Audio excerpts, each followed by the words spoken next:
పవిత్రమైన కోయిల్ ఆళ్వార్ తిరుమంజనం ప్రతి సంవత్సరానికి 4 సార్లు తిరుమల ఆలయంలో జరుగుతుంది.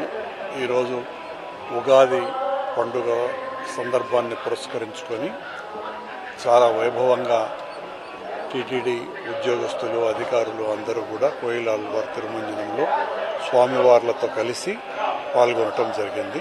ఇందులో మేము పాల్గొనటం చాలా ఆనందదాయకంగాను, భగవంతుడి కృపగాను భావిస్తున్నాం.